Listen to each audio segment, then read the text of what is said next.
Siang-siang pergi ke kondangan, pulangnya bawa kue ketan.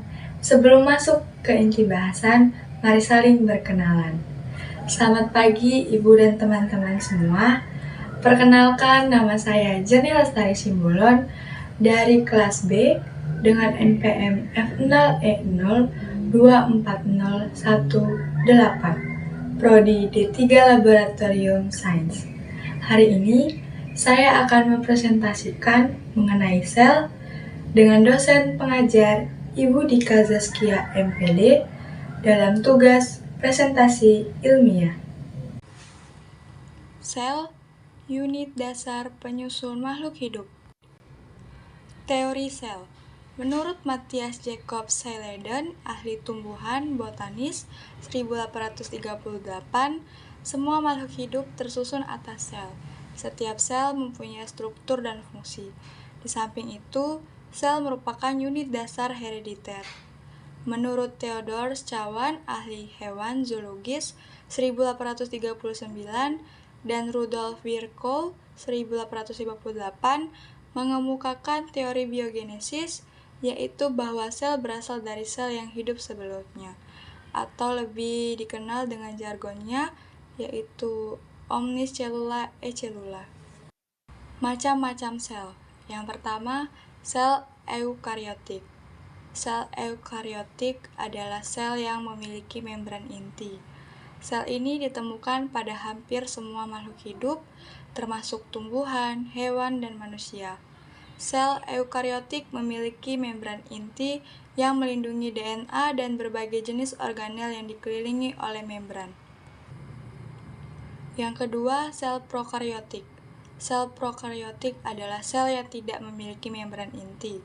Sel ini merupakan bentuk sel paling sederhana yang ditemukan pada organisme bersel tunggal, seperti bakteri dan archaea. Materi genetik sel prokariotik berbentuk sirkuler dan terletak di nukleoid.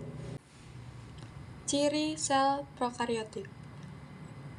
Pertama, terdapat dinding sel yang kaku dan kuat. Kedua, membran plasma atau selaput plasma sebagai sarana untuk transport molekul masuk keluar sel. Tidak ada organisasi yang jelas dari struktur internal. Sitoplasma mengandung DNA, RNA, protein, dan molekul yang lain. Yang ketiga, proses biokimia sangat kompleks dan bervariasi dari sel prokariotik satu dengan yang lain. Dan yang keempat, jalur metabolik utama yaitu glikolis, respirasi, dan fotosintesis. Ciri sel eukariotik. Yang pertama, sel eukariotik lebih besar dan lebih kompleks dalam organisasi selnya. Yang kedua, struktur membran sangat ekstensif dan membran sel tidak berhubungan dengan membran organel sehingga dapat menambah luas permukaan efektif dan memisahkan fungsi dari organel satu dengan organel yang lain. Yang ketiga, sel eukariotik yang mempunyai fungsi sama membentuk jaringan, seterusnya membentuk organ, dan selanjutnya menjadi organisme. Contohnya dari hewan atau tumbuhan tingkat rendah sampai manusia tersusun atas sel-sel eukariotik. Contoh sel eukariotik. Yang pertama, sel tumbuhan. Sel tumbuhan adalah sel eukariotik yang berfungsi untuk membantu kehidupan serta pertumbuhan dari tumbuhan. Sel tumbuhan ini memiliki struktur yang akan mempengaruhi perkembangan dari tumbuhan itu sendiri. Bisa kita lihat di gambar bahwa gambar ini merupakan struktur dari sel tumbuhan. Yang kedua ada sel hewan. Sel hewan adalah sel eukariotik yang berfungsi sebagai penyusun dari jaringan hewan serta sebagai penunjang dari pertumbuhan hewan. Dapat kita lihat di gambar bahwa ini adalah struktur sel hewan. Bagian komponen sel dan fungsinya. Yang pertama, membran sel.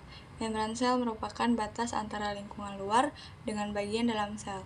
Membran sel bersifat selektif permeable, yaitu hanya dapat dilewati oleh zat-zat tertentu seperti glukosa, asam amino, gliserol, dan ion. Yang kedua ada sitoplasma. Sitoplasma merupakan cairan yang mengisi sel yang mengandung berbagai zat yang koloid. Fungsi kehidupan utama berlangsung di sitoplasma.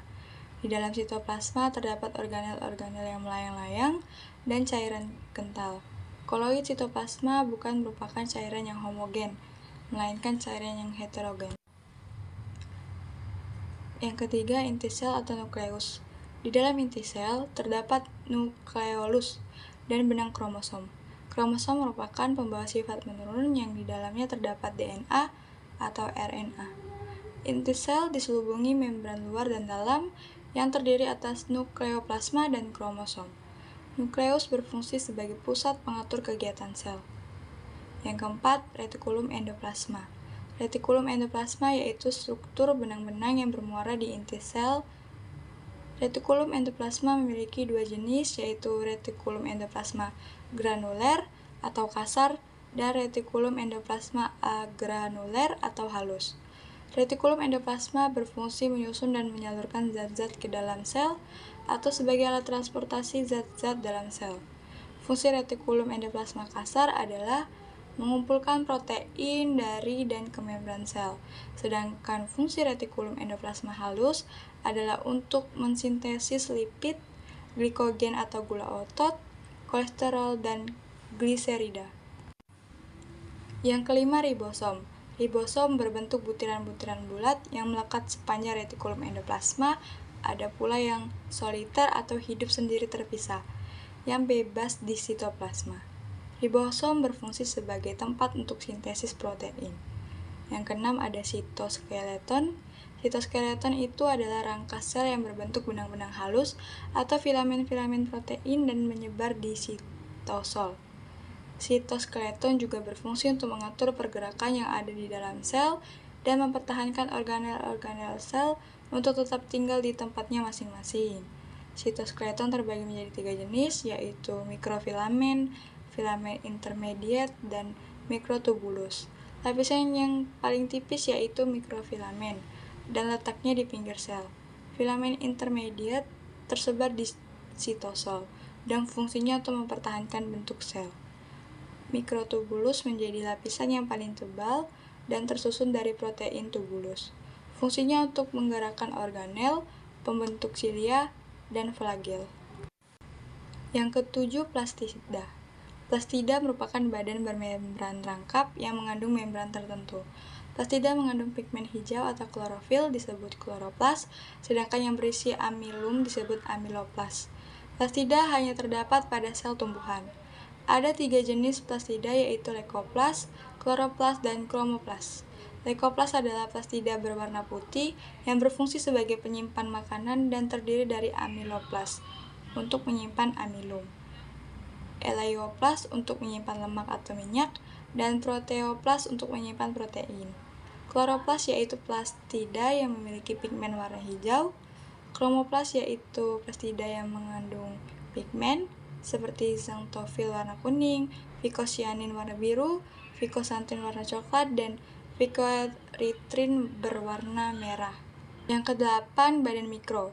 Badan mikro memiliki bentuk yang menyerupai lisosom, agak bulat dengan diameter 0,3 sampai 1,5 nanometer, yang di dalamnya berisi enzim katalase dan oksidase.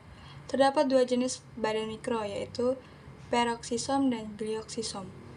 Peroksisom terdapat pada sel hewan, fungi, dan daun tanaman tingkat tinggi.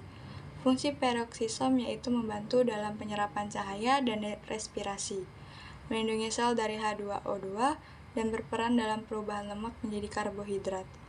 Glioksisom terdapat dalam sel tanaman. Fungsi glioksisom yaitu berperan dalam metabolisme asam lemak dan tempat terjadinya siklus glioksilat.